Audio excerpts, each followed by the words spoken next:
నమస్కారం, వార్తలకు స్వాగతం. ముందుగా ముఖ్యాంశాలు. నిజామాబాద్ అర్బన్ కు చెందిన బీజేపీ 6వ డివిజన్ కార్పొరేటర్ టీఆర్ఎస్ లో చేరిక. పార్టీ కండువ కప్పి ఆహ్వానించిన మంత్రి వేముల ప్రశాంత్ రెడ్డి.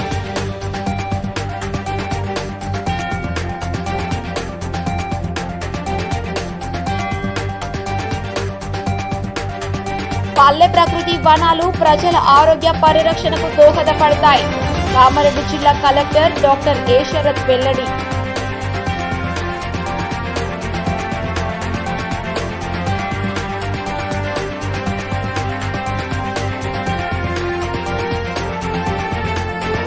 కార్గో సేవలను ప్రారంభించిన రుద్రూర్ జెడ్పీటీసీ గంగారాం. కార్గో సేవలను వినియోగించుకోవాలని వెల్లడి.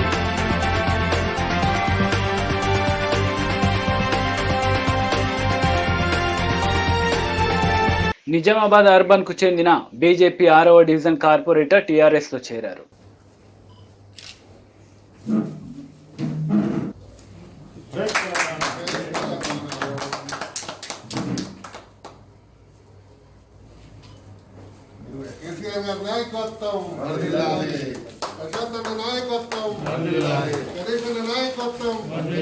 కేసీఆర్ గారి జనరంజక పాలన, అట్లాగే TRS party working president, municipal శాఖ మంత్రులు కేటీఆర్ గారు ఏదైతే పట్టణాలను కార్పొరేషన్లను అభివృద్ధి పరుస్తున్నారో ఆ అభివృద్ధిని చూసి ఇవాళ నిజామాబాద్ గౌరవ శాసనసభ్యులు గణేష్ గుప్తా గారి నాయకత్వంలో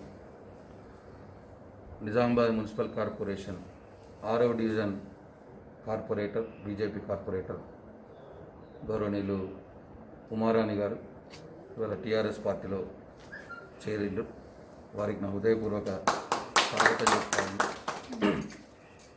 వారు ఏ నమ్మకం పెట్టుకుని అయితే టీఆర్ఎస్ పార్టీలో చేరిండ్రో వారి డివిజన్ అభివృద్ధి విషయంలో కావచ్చు, నిజామాబాద్ నగర ప్రజల సంక్షేమ అభివృద్ధి విషయంలో కావచ్చు, అన్ని విధాలుగా ప్రభుత్వం వారికి తోడ్పాటుగా ఉంటుంది. టీఆర్ఎస్ పార్టీ నాయకత్వాన్ని, ఎమ్మెల్యే గణేష్ గుప్తా గారి నాయకత్వాన్ని బలపరిచే విధంగా డెఫినెట్గా నిజామాబాద్ కార్పొరేషన్లో ప్రభుత్వం తరఫున అన్ని అభివృద్ధి కార్యక్రమాలు చేపట్టడం జరుగుతుంది అని చెప్పి నేను హామీ ఇస్తున్నాను. జై తెలంగాణ.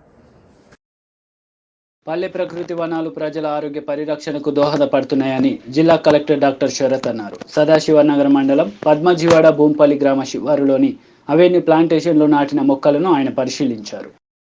పల్లె ప్రకృతి వనాలు ప్రజల పరిరక్షణకు దోహదపడతాయని జిల్లా కలెక్టర్ డాక్టర్ ఏ శరత్ అన్నారు. సదాశివనగర్ పద్మజీవాడి భూపల్లి గ్రామ శివారులోని అవెన్యూ ప్లాంటేషన్ నాటిన మొక్కలను బుధవారం ఆయన పరిశీలించారు.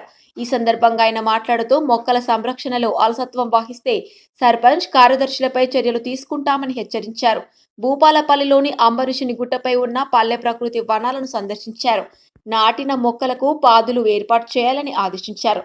మంకీ ఫుడ్ కోర్ట్లో నేరేడు, ఉసిరి, చింత, మర్రి, రావి, సీతాఫలం, దానిమ్మ, జామ వంటి మొక్కలు దగ్గరగా నాటాలని పేర్కొన్నారు. మొక్కలను కంటికి రెప్పలా కాపాడాలని కోరారు. ఉపాధి హామీ మొక్కలను కంటికి రెప్పలా కాపాడాలని కోరారు. ఉపాధి హామీ పథకం కూలీలను ఏర్పాటు చేసి మొక్కలకు నీటిని అందించాలని చెప్పారు. అవెన్యూ ప్లాంటేషన్ లో నాటిన మొక్కలు ఎండిపోకుండా చూడవలసిన బాధ్యత సర్పంచ్, పంచాయతీ కార్యదర్శిపై ఉందని పేర్కొన్నారు. గ్రామాల్లో రోడ్డుపై చెత్త చెదారం లేకుండా చూడాలన్నారు. స్వచ్ఛ గ్రామాలుగా ప్రజల సహకారంతో తీర్చిదిద్దాలని కోరారు. ఈ కార్యక్రమంలో సర్పంచులు కవిత, పద్మజీవాడి, Lalithabai, Bhupalli, DPO Naresh Kumar, DLPO Harisingh, MPDO Ashok, MPO Savitha, అధికారులు పాల్గొన్నారు.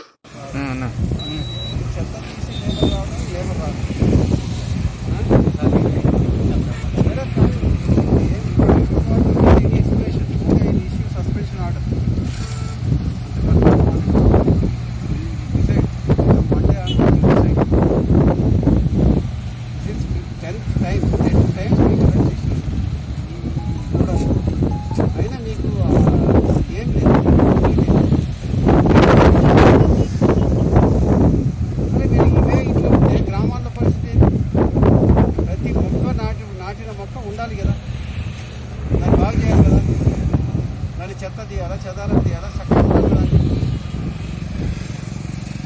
ఇంతమంది స్టాఫ్ ఉన్నారు, ఎన్టీఓ, డిఎల్టీఓ, ఎంపీడీఓ, ఏపీఓ, ఇంతమంది. కేంద్ర ప్రభుత్వం అనుసరిస్తున్న కార్మిక వర్గ విధానాలను విడనాడాలని ఐఎఫ్టియు జిల్లా ప్రధాన కార్యదర్శి గంటా నాగయ్య అన్నారు. స్థానిక కొత్త బస్టాండ్ వద్ద ఇఫ్టో ఆధ్వర్యంలో ధర్నా నిర్వహించారు. ఈ సందర్భంగా గంటా నాగయ్య పాల్గొని మాట్లాడుతూ ప్రభుత్వ రంగ సంస్థలు సర్వీసులు ప్రైవేటీకరించరాదన్నారు. పని గంటలు 8 నుండి 12కు పెంచవద్దన్నారు. కోవిడ్-19 విధుల్లో ముందు వరుసలో పనిచేస్తున్న కార్మికులందరికీ 50 లక్షల జీవిత బీమా కల్పించాలని, రిస్క్ అలవెన్స్, కాంప్లికేషన్స్, ఉచిత వైద్యం అందించాలన్నారు. దేశంలో కార్మికులందరికీ నెలకు కనీసం 10,000 పెన్షన్, కార్మికులందరికీ సార్వత్రిక సాంఘిక భద్రత, ఉద్యోగాలు కల్పించాలని లేదా నిరుద్యోగ భృతి ఇవ్వాలన్నారు. కేంద్రం స్కీమ్లకు బడ్జెట్ కేటాయింపును పెంచి అందరికీ ఆరోగ్య సేవలు ఉచితంగా అందించాలన్నారు. ప్రజా పంపిణీ వ్యవస్థను సార్వత్రికరించడం మరియు సరుకుల మార్కెట్లో స్పెక్యులేటివ్ వాణిజ్యాన్ని అరికట్టడం ద్వారా నిత్యావసరాల ధరలు పెంపుదలకు కట్టడి చేయడానికి తక్షణ చర్యలు తీసుకోవాలని డిమాండ్ చేశారు. కార్మిక చట్టాలు కఠినంగా అమలయ్యేలా చూడాలన్నారు. ఈ కార్యక్రమంలో ఇఫ్టు జిల్లా నాయకులు దేశోచు మధు, కునుకుంట్ల సైదులు, హరి, నాగయ్య, జానయ్య, రఫీ, ఫకీర్, సామారెడ్డి, సూరారపు వెంకన్న, రవి తదితరులు పాల్గొన్నారు. కార్యక్రమాలు చేపట్టాలని పిలుపునిచ్చాయి. అందులో భాగంగానే సూర్యాపేట పట్టణంలో ఐఎఫ్టియు జిల్లా కమిటీ ఆధ్వర్యంలో కొత్త బస్టాండ్ సెంటర్లో ధర్నా కార్యక్రమాన్ని చేపట్టాం. ఈరోజు మోడీ ప్రభుత్వం అధికారంలోకి వచ్చిన తర్వాత ప్రభుత్వ రంగ సంస్థలన్నింటినీ కూడా బహాటంగా విదేశీ స్వదేశీ పెట్టుబడిదారులకు, ప్రైవేటు కంపెనీలకు మొత్తం అప్పగిస్తూ కార్మిక వర్గ హక్కులు మొత్తం కూడా హరించి వేస్తున్న ఒక పరిస్థితి ఉన్నది. ప్రస్తుతానికి రోజుకు 8 గంటల పని విధానాన్ని మొత్తం కూడా రద్దు చేసి 12 గంటల పని విధానానికి ఈ కేంద్ర ప్రభుత్వం పూనుకుంటుంది. తక్షణమే ఈ విధానాన్ని రద్దు చేసుకోవాలి. అదేవిధంగా కరోనా కాలంలో కార్మికులు పెద్ద ఎత్తున పనులు కోల్పోయారు. అందరికీ 2 పడకల గదుల ఇల్లు మంజూరు చేయడానికి ప్రభుత్వం సిద్ధంగా ఉందని, లేనిపోని ఆరోపణలు చేసే క్షమించేది లేదని రుద్రుడు జడ్పీటీసీ గంగారం ఆగ్రహం వ్యక్తం చేశారు. నిజామాబాద్ జిల్లా రుద్రూర్ మండల టీఆర్ఎస్ పార్టీ ఆఫీసులో పార్టీ కార్యకర్తలు మీడియా సమావేశంలో డబుల్ బెడ్రూమ్ విషయంలో కొంతమంది అబద్ధాలు చెబుతున్నారు. ఈ సమావేశంలో జడ్పీటీసీ నారోజీ గంగారం మాట్లాడుతూ కేసీఆర్ చెప్పిన విధంగానే డబుల్ బెడ్రూమ్లు ఇవ్వాలని అనుకున్నాం, కానీ కొందరు 50,000 రూపాయలు తీసుకొని ఇస్తున్నారని, 1,00,000 రూపాయలు తీసుకొని ఇస్తున్నారని అపనిందలు వేస్తున్నారు. కానీ మేము డబ్బులు తీసుకోలేదు. ఈ మీడియా సమావేశంలో జడ్పీటీసీ నారోజీ గంగారం చెప్పారు.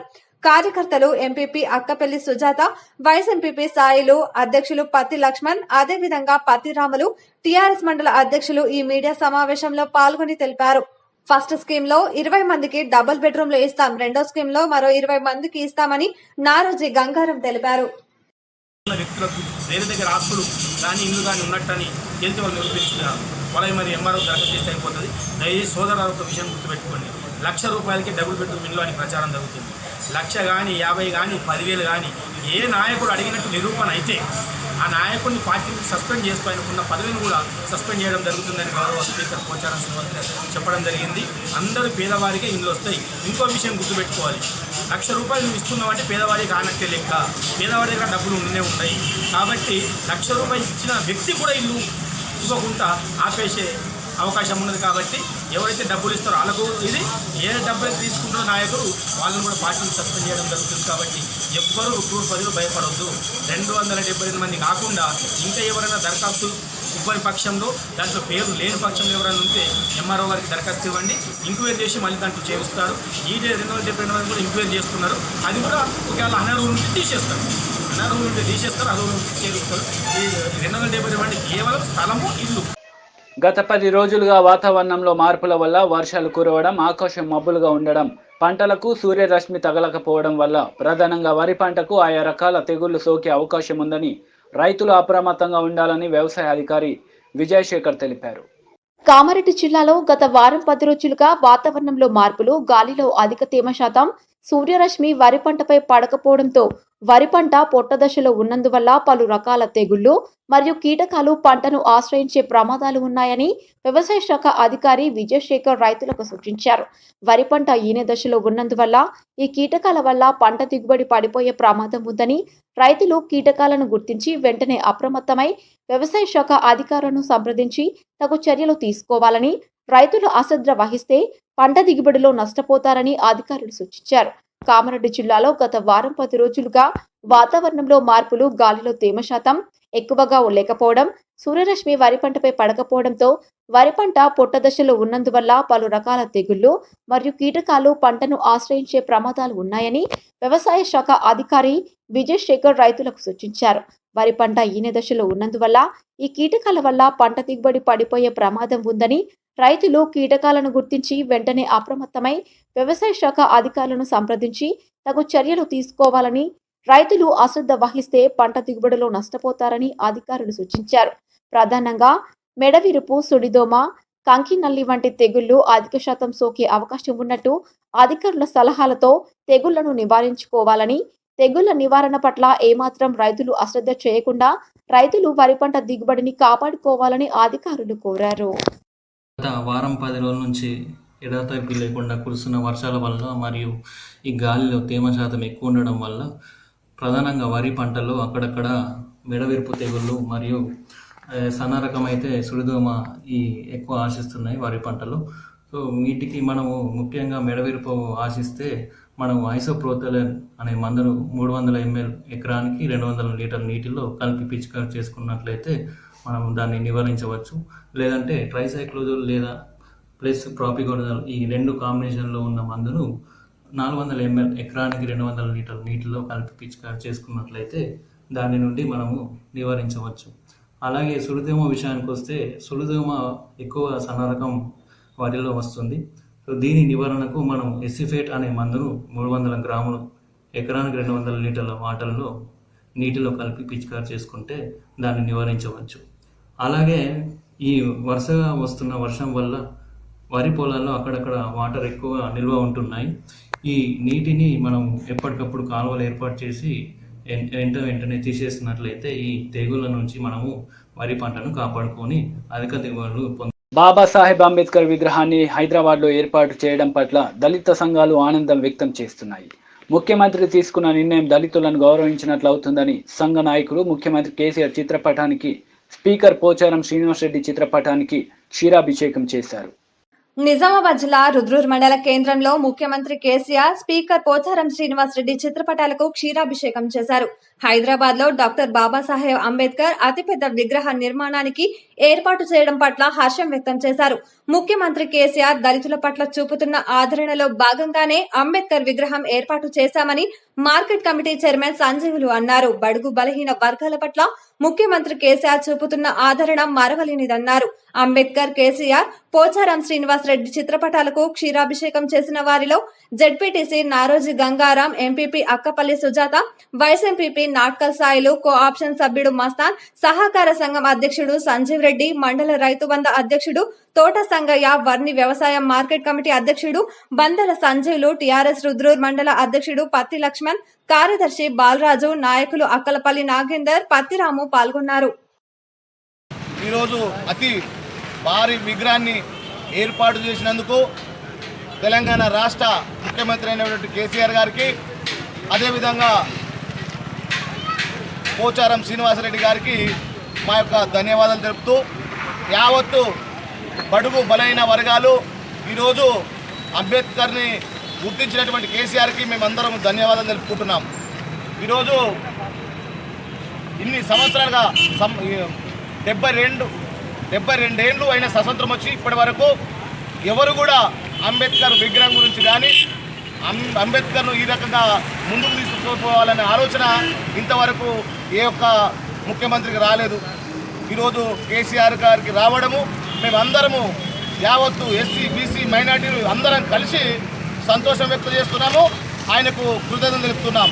మరి ఈరోజు మేమందరము చాలా ఆనందపడుతున్నాం. జై భీమ్, జై భీమ్, బోలో రే బోలో, ప్యార్ సే బోలో. పేద ప్రజలకు సేవలందించే ఆర్టీసీ మరిన్ని సేవా కార్యక్రమాలు ప్రారంభించింది. ఆర్టీసీ నూతనంగా ప్రారంభించిన కార్గో సేవలను వినియోగించుకోవాలని నిజామాబాద్ జిల్లా రుద్రూర్ జెడ్పీటీసీ గంగారం కార్గో సేవలను ప్రారంభించారు. కరోనా వైరస్ నేపథ్యంలో ఆర్టీసీ పలు కార్యక్రమాల ఆర్థిక నష్టాలను పోడ్చుకోవడానికి పలు కార్యక్రమాలను చేపట్టింది. ఇందులో భాగంగా కార్గో సేవలను ప్రారంభించింది. ఇప్పటి వరకు గ్రామాలలో ప్రైవేట్ ఏజెన్సీల ద్వారా కార్గో సేవలను నిర్వహించారు. ప్రస్తుతం ఆర్టీసీ ఈ బాధ్యతను చేపట్టింది. సేవలను ప్రజల్లోకి తీసుకెళ్లడానికి వీలుగా ప్రచార కార్యక్రమాలను చేపట్టింది. ఇందులో భాగంగా బుధవారం నిజామాబాద్ జిల్లా రుద్రూర్ మండల కేంద్రంలో కార్గో సేవలపై అవగాహనను కల్పించారు. ఈ కార్యక్రమాన్ని జడ్పీటీసీ నారోజీ గంగారం ప్రారంభించారు. ప్రైవేట్ ఏజెన్సీలకు దీటుగా అతి తక్కువ ధరలకు కార్గో సేవలు అందిస్తుందని, వీటిని వినియోగించుకోవడం ద్వారా ప్రభుత్వ సంబంధమైన ఆర్టీసీని కాపాడుకునే అవకాశం ఉంటుందన్నారు. పేదలకు, గ్రామాలు, ఆర్టీసీ ప్రయాణికులు ఈ సౌకర్యాన్ని సద్వినియోగం చేసుకోవాలన్నారు. ఈ కార్యక్రమంలో మండల పరిషత్ అధ్యక్షురాలు సుజాత, డిపో మేనేజర్ రమణ, రుద్రూర్ మండల పరిషత్ ఉపాధ్యక్షులు. కేంద్ర ప్రభుత్వ విధానాలను నిరసిస్తూ తెలంగాణ రాష్ట్ర కార్మిక ఉద్యోగ సంఘాల ఆధ్వర్యంలో నిరసనలు తెలుపుతున్నాయి. కరోనా వైరస్ నేపథ్యంలో ఉపాధి కోల్పోయి ఇబ్బందులు ఎదుర్కొంటున్న కార్మికులకు కేంద్ర ప్రభుత్వం వెంటనే ఉపాధి కల్పించాలని డిమాండ్ చేస్తూ బోధన్ ఆర్డీఓ కార్యాలయం ఎదుట ఆందోళన చేపట్టారు. బోధన్ ఆర్డీఓ కార్యాలయం ఎదుట తెలంగాణ రాష్ట్ర కార్మిక ఉద్యోగ సంఘాల ఆధ్వర్యంలో నిరసన ప్రదర్శనను ఏర్పాటు చేశారు. పట్టణ ఉద్యోగ భద్రతా చట్టం అమలు చేయాలని డిమాండ్ చేశారు. నిత్యావసర వస్తువులు, వ్యవసాయ, వాణిజ్య, విద్యుత్ చట్టాలను, కార్మిక చట్టాలను అంశాలపై తీసుకున్న ఆర్డినెన్స్ ని వెంటనే వెనక్కి తీసుకోవాలని డిమాండ్ చేశారు. స్కీమ్ వర్కర్లను వెంటనే క్రమబద్ధీకరించాలని, మధ్యాహ్న భోజనం, విద్య వంటి ప్రైవేటీకరణను వెంటనే ఉపసంహరించుకోవాలని డిమాండ్ చేశారు. ఈ కార్యక్రమంలో సిఐటియు నాయకులు మల్లేష్, ఏఐటియుసి నాయకులు సిహెచ్ పవన్, సాయిలు, జిల్లా కార్యదర్శి సుధాకర్ తదితరులు ఈ కార్యక్రమంలో పాల్గొన్నారు. దేశవ్యాప్తంగా జాతీయ కార్మిక సంఘాల పిలుపు మేరకు అన్ని డివిజన్ కేంద్రాలు, జిల్లా కేంద్రాలలో, మండల కేంద్రాలలో కేంద్ర ప్రభుత్వం అనుసరిస్తున్నటువంటి కార్మిక వ్యతిరేక విధానాల్ని నిరసిస్తూ అన్ని చోట్ల కూడా నిరసన కార్యక్రమాల్ని చేయాలని చెప్పి పిలుపునివ్వడం జరిగింది. దాంట్లో భాగంగా ఈరోజు బోధన్ డివిజన్ కేంద్రంలో ఐఎఫ్టియు, ఏఐటిసి, ఇతర కార్మిక సంఘాల తరపున ఈరోజు మేము ఈ ధర్నా కార్యక్రమాన్ని చేపట్టడం జరుగుతుంది. కేంద్రం వెంటనే ఈ కరోనా మహమ్మారి మూలంగా పనులు కోల్పోయినటువంటి ప్రతి ఒక్కళ్ళకు కూడా ఉపాధి అవకాశాలని కల్పించాలి. ప్రతి కుటుంబానికి 7,500 రూపాయల కాడికి అందరినీ పనులు లేవు కనుక అందరికి ఇవ్వాలని చెప్పి మేము డిమాండ్ చేస్తున్నాం. అదేవిధంగా పెన్షన్దారులు ఎవరైతే ఉన్నారో వాళ్ళకందరికీ కూడా 10,000 రూపాయల చొప్పున పెన్షన్లు ఇవ్వాలని చెప్పి కార్మికులకు అన్ని తీరుల, ఎందుకంటే రైతాంగానికి కానీ, కార్మికులకు కానీ, అన్ని రంగాల భవన నిర్మాణ కార్మికులకు కానీ అందరినీ ఉపాధులు లేక ఈరోజు పనులేం లేక ఇంటికాడ ఉంటున్నటువంటి పరిస్థితి ఉంది. అందుకని ప్రతి ఒక్కరికి కూడా సర్కారు మొన్ననే కేంద్ర ప్రభుత్వం ప్రకటించింది 20 లక్షల కోట్ల రూపాయలని ఈ సందర్భంగా నేను ఇస్తున్నా అని చెప్పని అన్నది. అంటే దేశ జనాభా 135 కోట్ల మంది. ప్రభుత్వ లెక్కల ప్రకారం మనిషికి 1 కోటి రూపాయలు ఇచ్చినా కానీ ఒక్కొక్కరికి 1 కోటి రూపాయల కన్నా ఎక్కువ అవుతాయి. అందుకని చెప్పి ఇప్పుడు ఒక్క మనిషికి కూడా ఆ డబ్బుల్ని కేటాయించి వీటిని ఉపయోగించినటువంటి పాపన పోలేదు. రైతాంగానికి కానీ, కార్మికులకు కానీ ఆదుకోవట్లేదు. సూర్యాపేట జిల్లా కోదాడ పట్టణంలో స్థానిక ఆర్డీఓ కార్యాలయం ఎదుట కేంద్ర ప్రభుత్వం ప్రవేశపెట్టిన రైతు వ్యతిరేక విధానాలకు నిరసిస్తూ అఖిలపక్ష నాయకులు ధర్నా చేపట్టారు. ఆర్డీఓ ఆఫీసును ముట్టడించిన అఖిలపక్ష నాయకులు. ఇక వివరాల్లోనికి వెళ్తే సూర్యాపేట జిల్లా కోదాడ పట్టణంలో స్థానిక ఆర్డీఓ కార్యాలయం ఎదుట కేంద్ర ప్రభుత్వం ప్రవేశపెట్టిన రైతు వ్యతిరేక విధానాలను నిరసిస్తూ అఖిలపక్ష నాయకులు ధర్నా నిర్వహించారు. ఈ సందర్భంగా పలువురు నాయకులు మాట్లాడుతూ కేంద్ర ప్రభుత్వం ప్రవేశపెట్టిన రైతు వ్యతిరేక విధానాలను ఖండిస్తున్నామని, కార్మిక రైతు సంఘాలను నిర్వీర్యం చేసేందుకు కేంద్ర ప్రభుత్వం ప్రయత్నిస్తోందని విమర్శిస్తూ ఆర్డీఓకు వినతి పత్రాన్ని అందజేశారు. అనంతరం ప్రభుత్వ వైద్యులపై దాడిని ఖండిస్తూ ధర్నా నిర్వహిస్తూ వైద్యులకు సంఘీభావం తెలిపారు. ఈ కార్యక్రమంలో అఖిలపక్ష నాయకులు, కార్యకర్తలు పాల్గొన్నారు. సంఘాల ఇచ్చిన పిలుపు మేరకు కోదాడ డివిజన్ యందు ధర్నా నిర్వహించడం జరిగింది. దీని యొక్క ముఖ్య ఉద్దేశం కేంద్ర ప్రభుత్వం ఏదైతే కార్మిక హక్కులను కాలరాయడానికి బిల్లు తీసుకొస్తుందో, చట్టసవరణ చేస్తుందో అవి విరుద్ధమని చెప్పని, కార్మికుల యొక్క హక్కులను కాలరాస్తాయని చెప్పని భావిస్తూ మరి వాటిని ఎట్టి పరిస్థితులు ఉపసంహరించుకోవాలని చెప్పని, అదేవిధంగా రైతు వ్యతిరేక బిల్లును కూడా ఉపసంహరించుకోవాలని చెప్పని కాంగ్రెస్ పార్టీ పక్షాన మేము డిమాండ్ చేస్తున్నాము. మరి ఈ సంఘాలకు ఎప్పుడు కూడా కాంగ్రెస్ పార్టీ పక్షాన మా మద్దతు ఉంటుందని తెలియజేస్తూ ఈ రోజున దేశవ్యాప్తంగా మరి ఆందోళన చేయడం జరుగుతూ ఉంది. ప్రభుత్వం కార్మిక సంఘాలకు అదనంగా ఇవ్వాల్సిన హక్కులు కాలరాచి ఈరోజు ఉన్న హక్కుల్ని తీసేసే పరిస్థితి ఉన్నందున మరి కార్మికులు ఆందోళన చేస్తూ ఉన్నారు. ఏదైతే గతంలో ఉన్నటువంటి చట్టాలు ఉన్నాయో ఆ చట్టాలను బలోపేతం చేయాలి.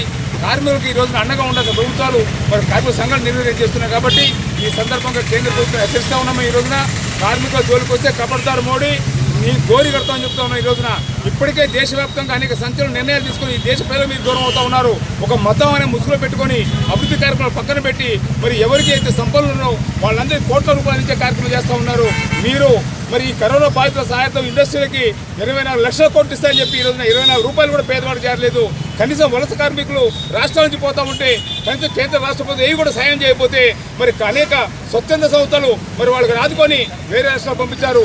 ఈ రోజున ఈ రెండు ప్రభుత్వాలు కూడా ప్రజా వ్యతిరేక నిర్ణయాలు తీసుకున్నాయి కాబట్టి త్వరలోనే వీళ్ళు మోరే చెల్లిస్తారని చెప్పి హెచ్చరిస్తున్నారు. బీజేపీ కామారెడ్డి జిల్లా అధ్యక్షులుగా మాజీ ఎమ్మెల్యే అరుణతార నియామకమయ్యారు. ఈ సందర్భంగా రాష్ట్ర బీజేపీ అధ్యక్షులు ఎంపీ బండి సంజయ్ ఆదేశాల మేరకు బీజేపీ రాష్ట్ర ప్రధాన కార్యదర్శి గుజ్జల ప్రేమేందర్ రెడ్డి ఒక ప్రకటన విడుదల చేశారు.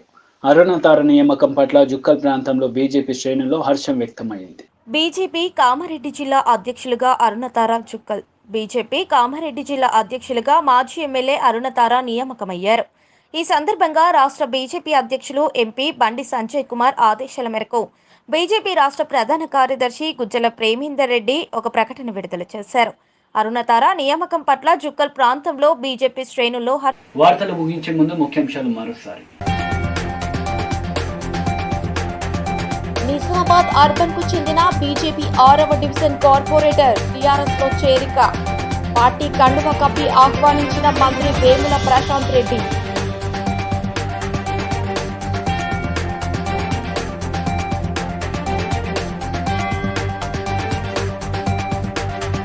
పల్లె ప్రకృతి వనాలు ప్రజల ఆరోగ్య పరిరక్షణకు దోహదపడతాయి. కామారెడ్డి జిల్లా కలెక్టర్ డాక్టర్ ఏ శరత్ వెల్లడి.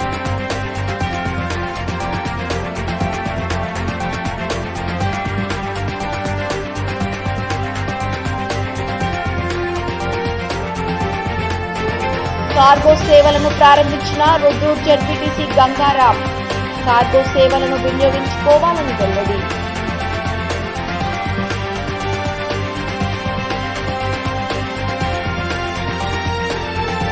ఈ వార్తలు ఇంతటితో సమాప్తం. తిరిగి ప్రసారమయ్యే వార్తలు మళ్ళీ కలుద్దాం. అంతవరకు సెలవు. నమస్తే.